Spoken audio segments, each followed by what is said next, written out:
Hari ini kita dah masuk tahun berapa? 2024 kan? Alhamdulillah, sejak Allah Subhanahu wa taala menjadikan bumi, kan bumi ini dijadikan oleh siapa?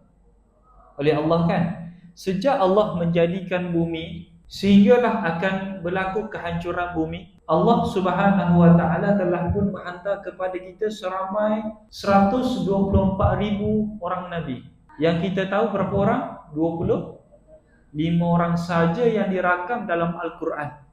Tapi keseluruhan kata para ulama, berapa ramai para nabi yang pernah diutuskan oleh Allah Subhanahu wa taala? Seramai 124,000 orang nabi. Sebab itulah kadang-kadang bila mana adik-adik tengok 124,000 orang nabi, ada nabi yang kita tak pernah dengar nama mereka sebab ramai sangat.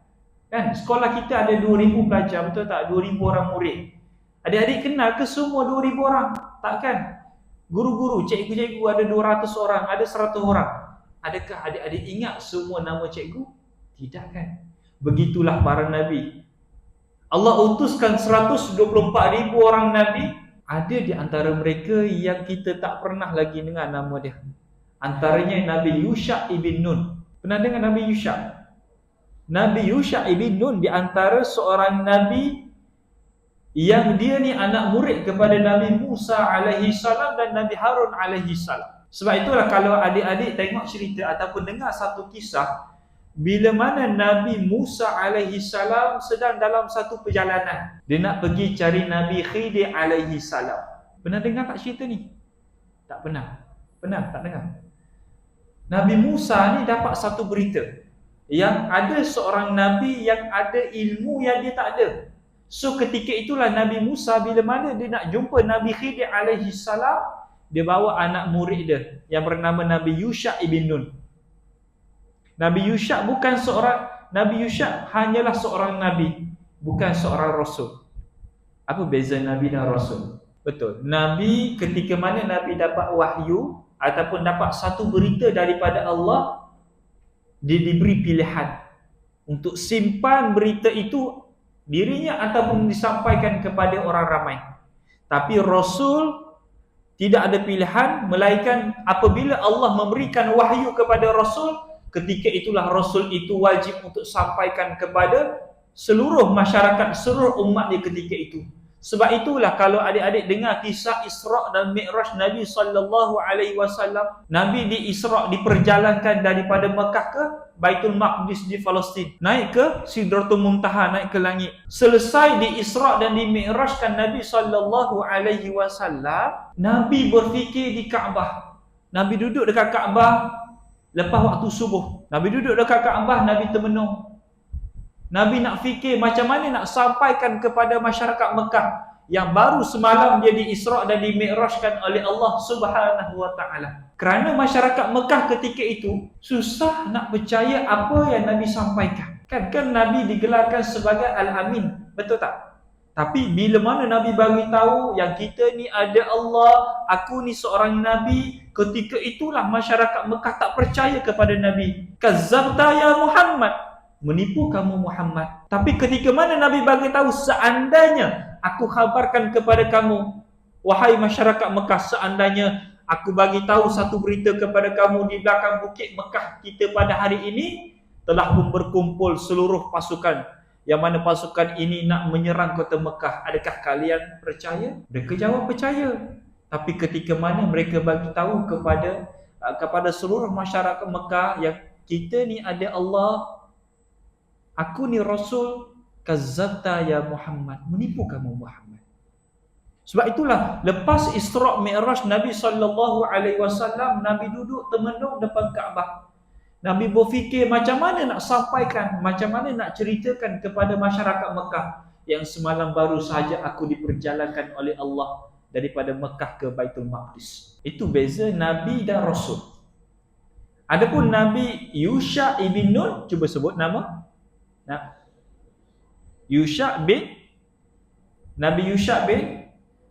Nabi Yusha bin Nun, di antara dia anak murid kepada Nabi Musa alaihi salam. Apa kelebihan Nabi Yusha? ketika mana Nabi Yusha membawa Bani Israel untuk masuk ke dalam Baitul Maqdis, untuk tinggal di dalam Baitul Maqdis, mereka terpaksa menghadapi satu peperangan. Dan peperangan itu diketuai oleh Nabi Yusha ibn Nun. Pada zaman tu, Nabi Musa dah pun meninggal, Nabi Harun dah pun wafat. Hanya tinggal Nabi Yusha ibn Nun membawa Bani Israel untuk masuk ke dalam Baitul Maqdis ketika itu. Tapi Allah bagi syarat kepada Bani Israel, wahai Bani Israel, seandainya kamu nak masuk ke dalam Baitul Maqdis, kamu kena melalui satu peperangan dahulu. Tapi aku janjikan kepada kamu, seandainya kamu berperang, maka kebenangan membuat kamu, wahai Bani Israel. Maka peperangan itu diketuai oleh Nabi Yusha ibn Nun. Diriwayatkan ketika mana Nabi Yusha dengan bala tenteranya melawan pihak musuh, ketika itu senja. Ketika itu sudah pun masuk waktu senja, dan peperangan ketika itu memihak kepada Nabi Yusha ibn Nun. Kebiasaan, kalau masyarakat Arab, bila mana mereka nak berperang, masuk saja waktu senja, bila mana terbenamnya matahari, kebiasaan masyarakat Mekah, bila mana terbenamnya matahari, mereka terpaksa hentikan peperangan, berehat pada waktu malam dan sambung pada pagi esokan, kalau peperangan itu tidak selesai pada hari itu. So, ketika mana mereka berperang, Nabi Yusha melihat matahari yang hampir terbenam. Dan ketika itu peperangan memihak kepada Nabi Yusha ibn Nun. Maka Nabi Yusha ibn Nun mengarahkan matahari, wahai matahari, berhentilah kamu daripada bergerak. Dan Allah kabulkan doa Nabi Yusha. Ketika itulah masa yang kita tengok pada hari ini, 1 saat, 2 saat, 3 saat, berhenti masa ketika itu atas izin Allah Subhanahu wa taala. Itulah kelebihan Nabi Yusha ibn Nun. Hebat tak? Hebat kan?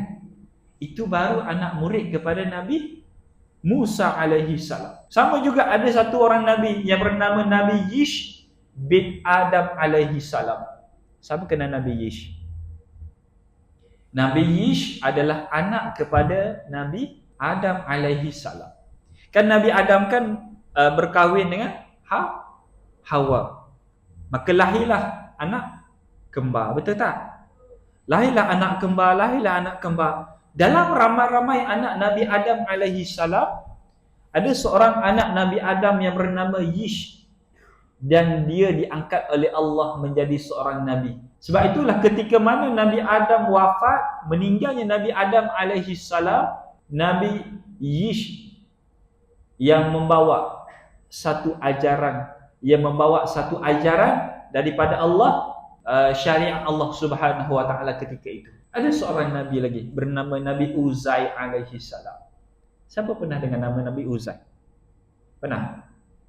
Tahu tak Nabi Uzai alaihi salam, dia mati 2 kali, dia hidup 2 kali. Nabi Uzai, Allah bagi mukjizat kepada Nabi Uzai, boleh hidup 2 kali dan boleh mati 2 kali. Okey, nanti Ustaz cerita hujung sikit, boleh? Boleh, bagi suspend dulu. So, kita telah pun melalui 124,000 orang Nabi. Ramai. Dan Nabi terakhir kita bernama Muhammad sallallahu alaihi wasallam. Nama penuh dia Muhammad ibn Abdullah. Dialah Nabi terakhir kita. Sebab itulah kata Nabi sallallahu alaihi wasallam, tanda kecil kiamat yang nombor 1 adalah kelahiran dan kewafatan aku. Sebab itulah bila mana Nabi lahir, maka itulah tanda kiamat kecil nombor 1, dan ketika mana Nabi wafat, itulah tanda kecil kiamat yang nombor 2. Lahirnya Nabi SAW, kita tengok bagaimana Allah menjanjikan kepada dunia ketika itu. Sebab Allah telah pun bagi tahu kepada para Nabi dan para Rasul, yang bumi yang kita hidup pada hari ini akan hancur. Hancur bumi akan melalui satu fasal yang dinamakan sebagai kiamat. Dan barang siapa yang melihat kiamat, mereka akan masuk ke dalam api neraka Allah Subhanahu wa taala untuk selama-lamanya. Siapa yang melihat kiamat, siapa yang berada di bumi ketika itu dan berlakunya kiamat, maka mereka termasuk dalam ahlu neraka untuk selama-lamanya. Musibah yang paling besar untuk manusia adalah ketika mana dia melihat kiamat. Sebab Allah tidak akan pedulikan mereka, Allah tidak akan kasihankan kepada mereka yang melihat. Sebab mereka yang melihat kiamat ni, mereka akan automatik akan masuk ke dalam neraka Allah Subhanahu wa taala. Mana orang Islam? Kata Nabi sallallahu alaihi wasallam, orang Islam telah pun dimatikan oleh Allah Subhanahu wa taala sebelum berlakunya kiamat. Sebab itulah kalau adik-adik baca buku ataupun belajar pasal hari kiamat, Allah akan datangkan satu angin. Allah akan datangkan satu angin. Angin itu berasal daripada Yaman. Angin itu sifatnya lembut. Ketika mana angin itu kena kepada tubuh orang yang beriman, maka tubuh orang beriman itu akan mati. Di mana sahaja orang beriman itu berada, meskipun di sekolah, di kedai runcit, di tengah padang, di dalam masjid, ketika mana angin itu sampai kepada orang beriman, nescaya orang beriman itu akan mati ketika itu juga. Orang beriman tahap mana iman dia? Kata para ulama, iman orang yang beriman ketika itu meskipun imannya ataupun sebesar zarrah, meskipun kita ni ada sebesar zarrah iman dalam hati kita, maka kita pun akan dimatikan oleh Allah Subhanahu wa taala bila mana terkena satu angin yang lembut itu. Ketika mana si fulan itu, ketika mana manusia itu telah pun dipisahkan rohnya daripada jasad, ketika itulah tidak lagi dinamakan ibadah. Tidak ada ibadah lagi. Adakah di syurga ada solat? Tidak ada. Allah tidak mengizinkan mana-mana hambanya ketika mana telah pun dipisahkan roh dengan jasad untuk melakukan ibadah solat, untuk melakukan ibadah sedekah, untuk berzikir kepada Allah. Tidak ada lagi adik-adik.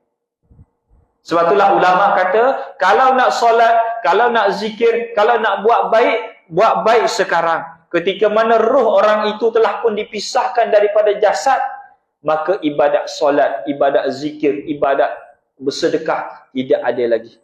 Allah tak izinkan untuk mengerjakan ibadah-ibadah demikian. Sebab itulah ketika mana Nabi Isra' dan Mi'raj, bila mana Nabi naik ke langit bersama dengan malaikat Jibril alaihi salam, sampai ke langit yang ketujuh, Kaabah, tempat tawaf manusia.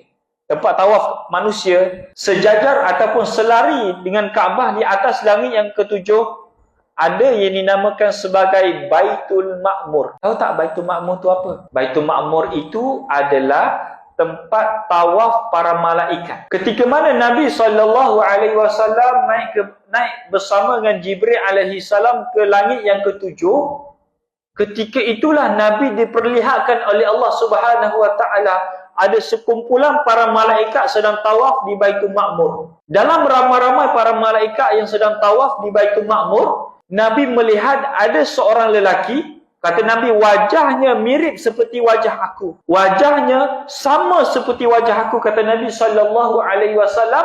Dan pemuda itu, lelaki itu, kata Nabi, sedang bersandar di dinding. Dalam keadaan para malaikat sedang tawaf, sedang beribadah kepada Allah. Tawaf tu ibadah kepada Allah lah, kita mengerjakan ibadah. Tapi dalam ketika itu, ada seorang lelaki, yang mana lelaki ini sedang bersandar pada dinding. Ketika itulah Nabi tanya kepada Jibril alaihi salam, "Ya Jibril, siapakah itu?" Maka ketika itulah kata Jibril, "Wahai Muhammad, itulah datuk kamu." Siapa? Nabi Ibrahim alaihi salam. Kenapa Nabi Ibrahim tak buat ibadah? Kenapa Nabi Ibrahim tak tawaf? Sebab Nabi Ibrahim telah pun lama meninggal, telah lama wafat. So, bila mana Nabi Ibrahim telah pun wafat, telah pun meninggal, sudah tidak ada yang dinamakan sebagai ibadah kepada Allah. Sudah tidak ada yang dinamakan sebagai tawaf, solat, bersedekah. Tidak ada lagi. Ketika mana roh dengan jasad itu telah pun dipisahkan oleh Allah Subhanahu wa ta'ala. Ketika mana seseorang itu, bila mana kita dah pun dipisahkan roh dengan jasad, kita akan masuk ke alam barzakh. Kan tadi kan kita berada di alam roh, alam rahim. Lepas tu dunia, betul tak? Lepas dunia, barzakh. Di alam barzakh, kata ulama, bila mana orang yang beriman itu telah pun meninggal, rohnya akan dikeluarkan oleh Malikul Maut. Seandainya roh yang dikeluarkan oleh Malikul Maut itu telah pun ditarik oleh Allah, malaikat akan bawa roh itu ke langit. Langit yang pertama, langit yang kedua, ketiga, sampai langit ketujuh. menghadap Allah Subhanahu wa taala.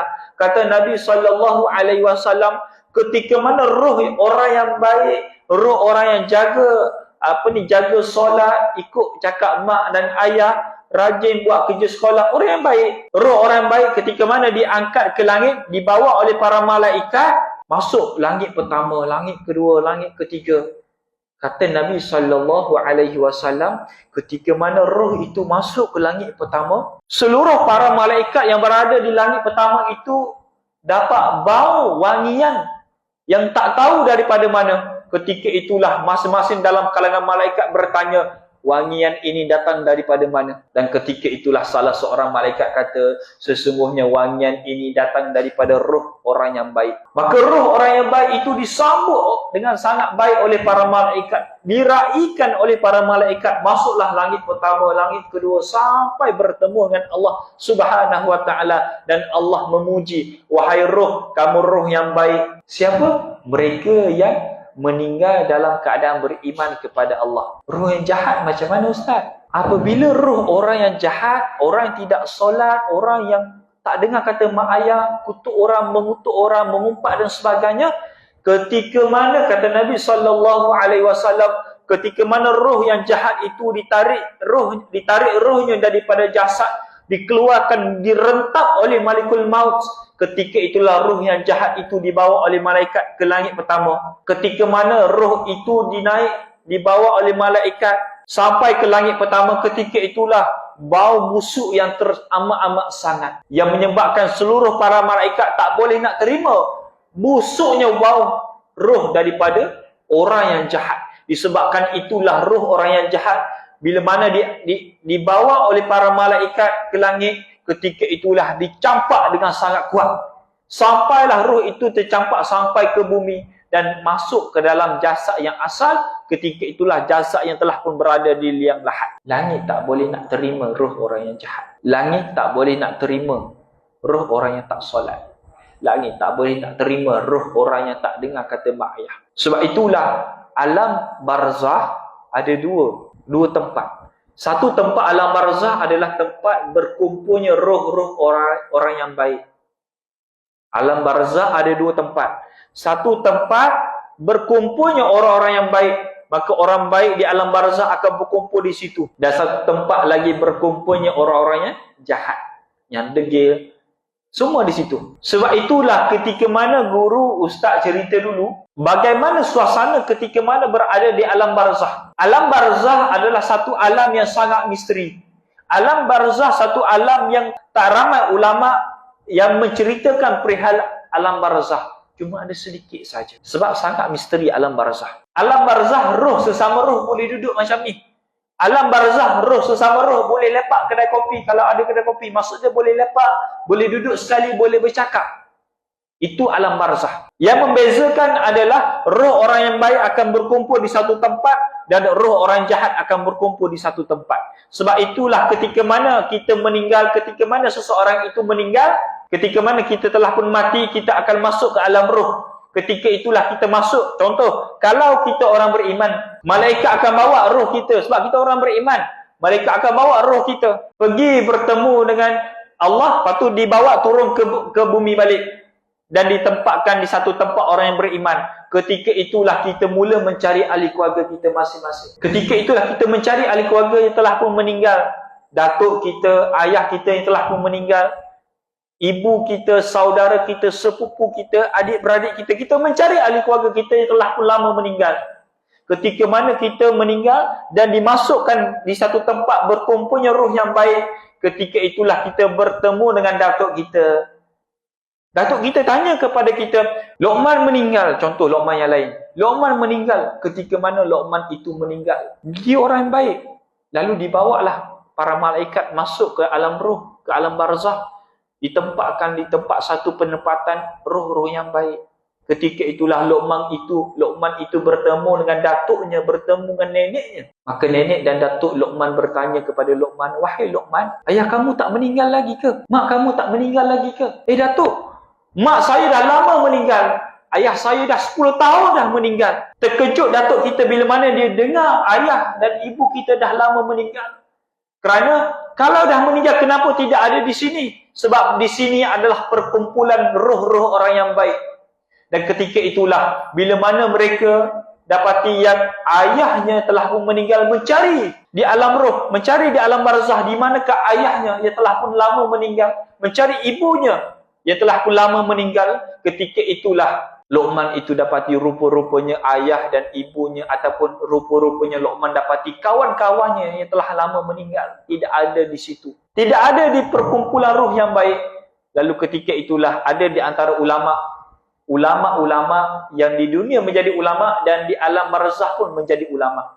Ketika itulah ulama itu akan berkata, wahai Luqman, ayah dan ibu kamu kalau kamu cari tidak ada di sini, maka pergilah kamu lihat di tempat roh yang jahat. Maka ketika itulah Datuk Luqman baru tahu rupanya ayah Luqman dan ibu Luqman bukan roh yang baik, bukan orang yang baik di dunia.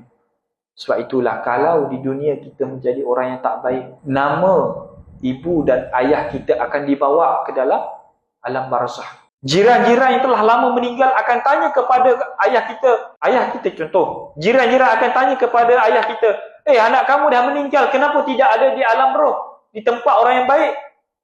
Oh, rupanya anak kamu orang jahat di dunia dulu. Itulah dua alam, ataupun itulah alam barzah. So, bila mana selesai saja di alam barzah, kita akan masuk ke alam akhirat. Dimulakan dengan Allah menurunkan satu hujan. Alam akhirat adalah satu alam yang Allah mengarahkan malaikat untuk meniupkan sekekala yang kedua. Semua dah mati kan? Semua dah mati. Ketika itulah Allah mengarahkan, wahai malaikat, tiupkanlah sangkakala yang kedua. Lalu bila mana sangkakala kedua ditiupkan oleh Allah, ketika itulah Allah menurunkan satu hujan yang digelarkan ma'ul hayat, air kehidupan. Bila mana air kehidupan itu turun dan masuk ke dalam tanah, kena ke dalam tulang sulbi setiap orang daripada kita, ketika itulah kata Nabi, air itu bila mana kena kepada tulang sulbi kita, kena tulang kita masing-masing, ketika itulah daripada sekecil tulang membiak menjadilah tubuh badan manusia ketika itu. Dan itulah digelarkan sebagai pada mahsyar Allah Subhanahu wa taala. Itu permulaan alam akhirat. Alam akhirat ini adalah satu alam ataupun alam mahsyar. Allah buat satu tanah yang lapang. Allah buat satu tanah yang lapang, yang sangat-sangat luas. Siapa penghuni pada mahsyar? Penghuni pada mahsyar adalah semua manusia yang pernah dihidupkan oleh Allah. Semua manusia yang pernah dihidupkan oleh Allah. Manusia bermula dengan Nabi Adam alaihi salam, maka sampailah manusia terakhir yang Allah ciptakan. Semua manusia akan dihimpunkan di satu tempat yang digelarkan sebagai pada mahsyar. Hari ini ataupun 28 ke 30 juta rakyat Malaysia kita pada hari ini yang hiduplah. Seandainya 30 juta itu Allah letakkan di satu tempat, daripada Perlis ataupun daripada Kelantan sampai ke Johor, ataupun daripada hujung ke hujung, daripada Perlis sampai ke Johor, berdiri seluruh rakyat Malaysia seramai 30 juta, adakah kita tu akan nampak orang berada di hadapan? Tak nampak kan? Tak tahu mana penghujung, betul tak? Itu baru 30 juta. Adakah 30 juta seluruh manusia yang dihidupkan oleh Allah? Tidak.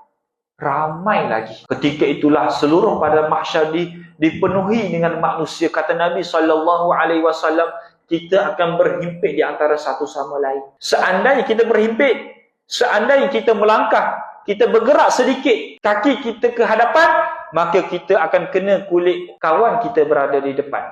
Seandainya kaki kita berunduk ke belakang sedikit, maka kita akan kena kulit orang berada di belakang. Sangat sempit. Adakah manusia sahaja? Tidak. Allah hidupkan semua manusia, Allah himpunkan di pada mahsyar. Yang kedua adalah Allah hidupkan semua jin. Jin sangatlah ramai. Allah hidupkan juga para malaikat. Semua para malaikat. Allah hidupkan juga para syaitan. Dan yang kelima Allah hidupkan iblis. Dan yang ketujuh dan keenam Allah hidupkan semua haiwan yang pernah Allah ciptakan. Di mana? Di pada mahsyar. Sebab itulah kata Nabi SAW, manusia ketika mana berada di pada mahsyar, ketika itulah Allah menciptakan satu matahari. Dan matahari itu didekatkan kepada manusia sehingga sejengkal. Sebab itulah ada di antara manusia yang tidak beriman kepada Allah. Ketika mana didekatkan matahari, ketika itulah peluhnya mula keluar. Ada di antara manusia peluhnya sampai kuku lali. Peluh yang sangat banyak, banjir sampai kuku lali. Ada peluh manusia sampai ke lutut, ada sampai ke peha, ada sampai ke pinggan, ada sampai ke dada peluhnya. Peluhnya sendiri sampai ke dada, peluhnya sampai ke muka, dan peluhnya dia lemas dalam peluhnya. Bila? Di padang mahsyar Allah Subhanahu wa taala. Lama tak usah tunggu? Cuba bayangkan, satu orang manusia Allah bagi umur hidup berapa lama? 65 ke 70 kan? Biasa kan? Biasalah, lebih 70 tu rare lah. Biasanya umat Nabi SAW daripada 65 tahun sampai 70 tahun. Ambil nisbah yang mudah. Bayangkan adik-adik, seorang manusia hidup selama 70 tahun dan ketika mana Allah panggil dia untuk dihisap oleh Allah, Allah akan kira setiap detik, setiap saat yang dia lakukan di atas muka bumi. So, lama tak? Lamalah. Berapa jam agak-agak seorang manusia akan dihisap? Wallahu a'lam, tak tahu. Sangat lama kata ulama. Sebab itulah kata Nabi SAW ditulis, manusia yang paling sekejap tinggal di atas padang mahsyar ataupun manusia paling sekejap berada di padang mahsyar selama 50,000 tahun. So tak berbaloi kalau adik-adik hari ini bully kawan. Tak berbaloi adik-adik hari ini mengata kawan. Tak berbaloi adik-adik pada hari ini rembat selipar kawan contoh. Ada tak? Rembat selipar kawan, curi duit kawan. Tak berbaloi adik-adik. Sebab adik-adik ambil duit kawan RM50 contoh. Tapi adik-adik akan dihisap. Adik-adik akan diseksa oleh Allah selama ratusan tahun. Ambil RM50 duit kawan. Tapi akan dihisap, akan didenda, akan diazab oleh Allah selama 50,000 tahun, 100 tahun, jutaan tahun. Itulah alam akhirat. Sebab bila mana kita selesai berada di padang mahsyar, kita akan masuk ke, bila mana selesai dihisap, maka kita akan dibawa oleh para malaikat pergi kepada telaga Kausar. Lepas telaga Kausar, kita akan pergi ke titian Sirat. Lepas titian Sirat, kita akan masuk ke dalam syurga Allah Subhanahu wa taala. Ada seorang Nabi, Allah bagi kelebihan kepada dia, dia boleh hidup 2 kali dan dia boleh mati 2 kali. Bukan boleh, dia dibuat oleh Allah, dia hidup 2 kali dan dia meninggal 2 kali. Dia adalah Nabi Uzai alaihi salam. Sebab itulah Nabi Uzai alaihi salam adalah seorang Nabi yang sangat taat kepada Allah. Nabi Uzai alaihi salam seorang Nabi yang rajin berzikir kepada Allah Subhanahu wa taala. Satu hari, ketika mana Nabi Uzai alaihi salam di usia 40 tahun. Ada ulama kata 45 tahun, tak apalah, khilaf para ulama. Ketika mana Nabi Uzai di usia 40 tahun, ketika itu Nabi Uzai nak berjalan-jalan. Nak keluar berjalan-jalan macam kita lah, macam adik-adik nak bawa motor, nak keluar pergi jalan-jalan pusing-pusing taman, betul tak? Itulah yang dilakukan oleh Nabi Uzai alaihi salam. So Nabi Uzai dia bawa kenderaan dia, itu keldai. Ada kata himar, tapi keldai ada kata kuda. Tak apalah, kita ambil keldai. So Nabi Uzai alaihi salam dia keluar daripada kampung untuk berjalan-jalan, untuk melihat. Sebab di antara hobi Nabi Uzai, di antara kebiasaan Nabi Uzai alaihi salam, ketika mana dia melihat sesuatu, dia kembali kepada Allah Subhanahu wa taala. Maka dalam perjalanan Nabi Uzai alaihi salam, dia sampai di sebuah kampung yang telah lama terbengkalai. Sebuah kampung yang tidak dihuni oleh sesiapa pun. Sebuah kampung yang tidak ada seorang manusia pun ketika itu. Maka Nabi Uzai berhenti di kampung itu. Nabi Uzai tambat dia punya keldai dan dia berehat di sebuah pondok. Dan dia keluarkan makanan. Dan dia keluarkan roti dan buah-buahan. Dan ada air. Maka ketika mana Nabi Uzai sedang berehat di sebuah pondok, Nabi Uzai melihat pokok, melihat tanam-tanaman. Nabi Uzai melihat tulang-tulang binatang juga. Kan kampung yang telah pun ditinggalkan oleh manusia kan. Buruklah kampung tu. Ada tulang binatang, ada macam-macam lah. Ketika itulah Nabi Uzai duduk, lalu dia melihat ada tulang-tulang binatang, rumah yang telah pun hancur, Tanaman yang telah hancur. Ketika mana Nabi Uzai melihat tulang, Nabi Uzai kata, sesungguhnya Allah Maha Kuasa. Dia boleh hidupkan dan dia boleh matikan sesiapa pun yang dia inginkan. Nabi Uzai kata, Maha suci Allah, luar biasanya kuasa Allah, kata Nabi Uzai, au kama qala.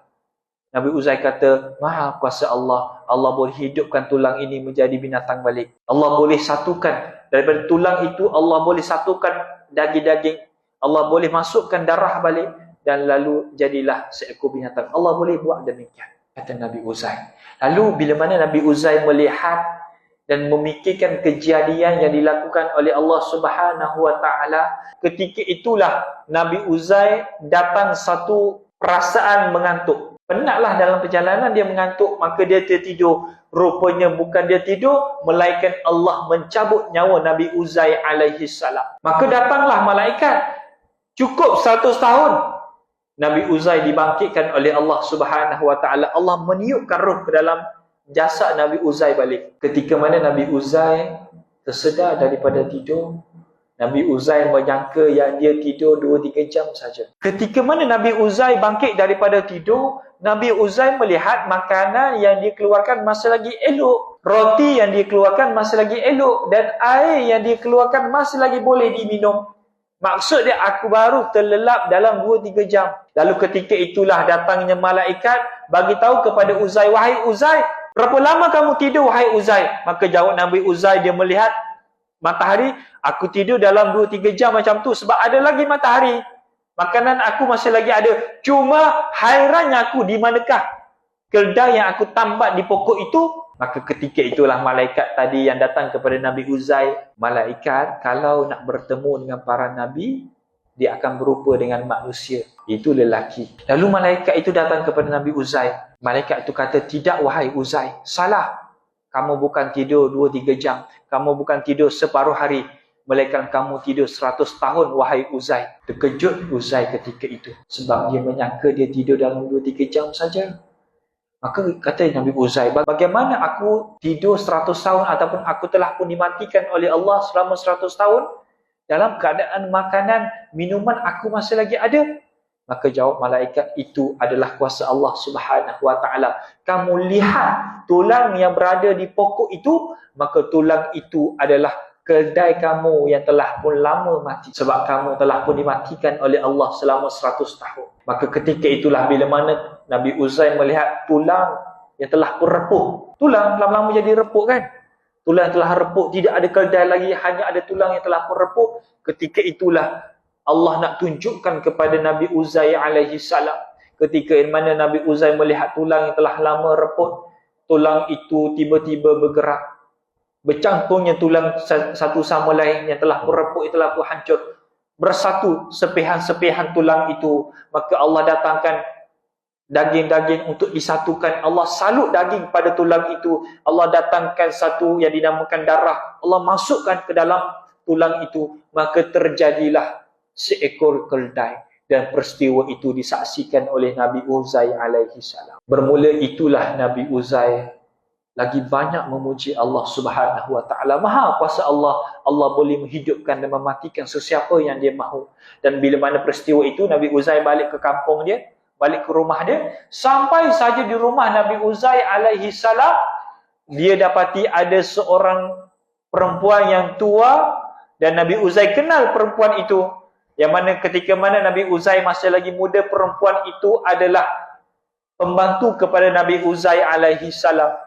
Tapi perempuan itu telah pun buta. Ketika mana Nabi Uzai ambil menjadi pembantu, perempuan itu masih lagi muda. Yelah 100 tahun dimatikan oleh Allah.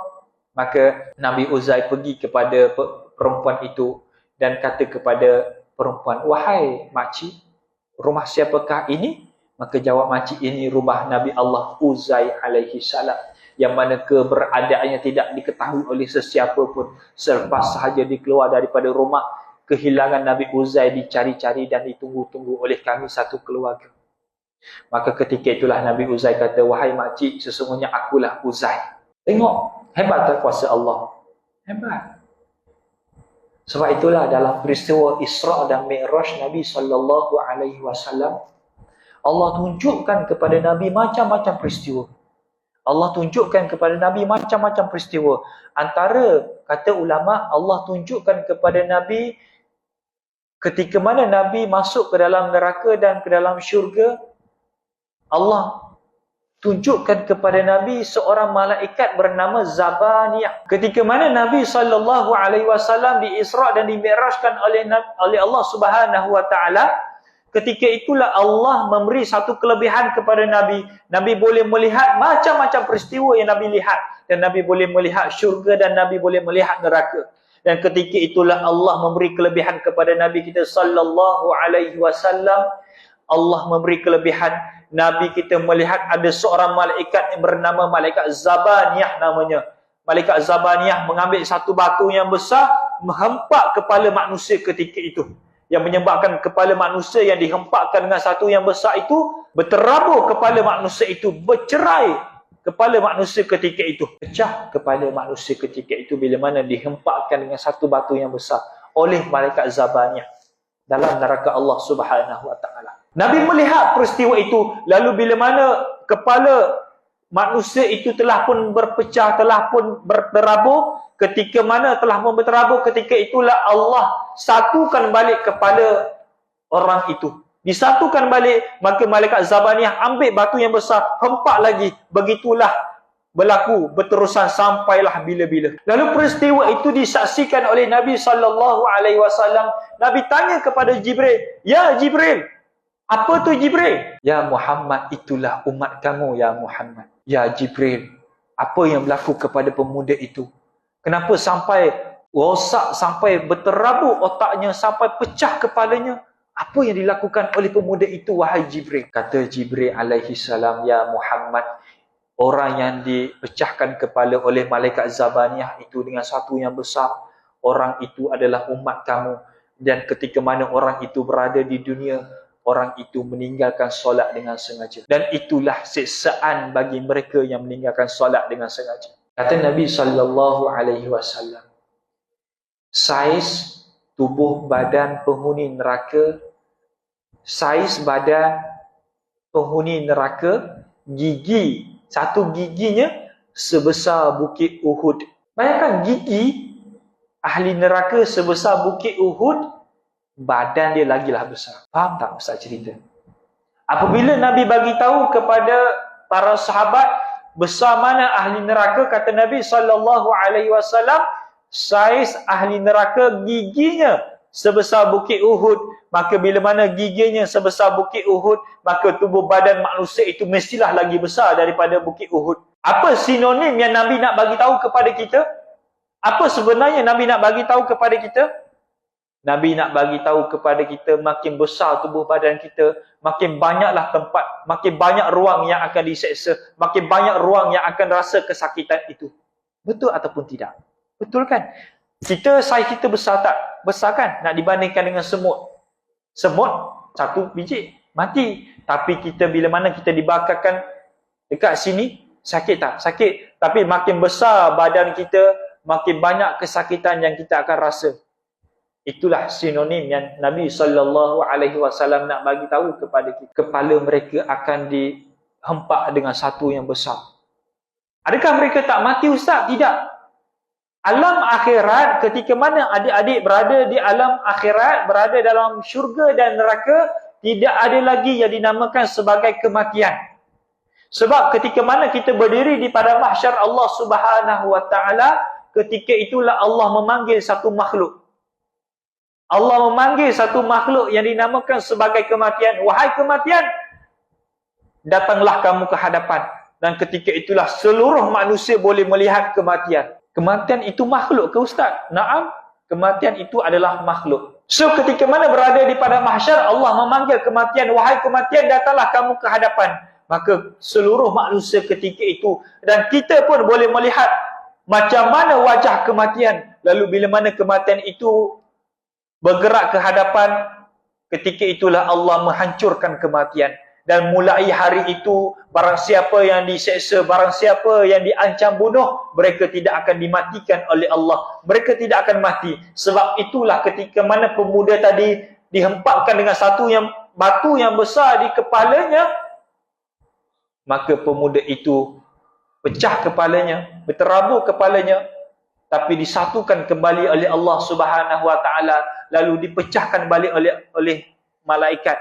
Begitulah berterusan sampai bila-bila. Sebab itulah rugi buat dosa, satu dosa di dunia tapi diseksa berterusan di alam akhirat.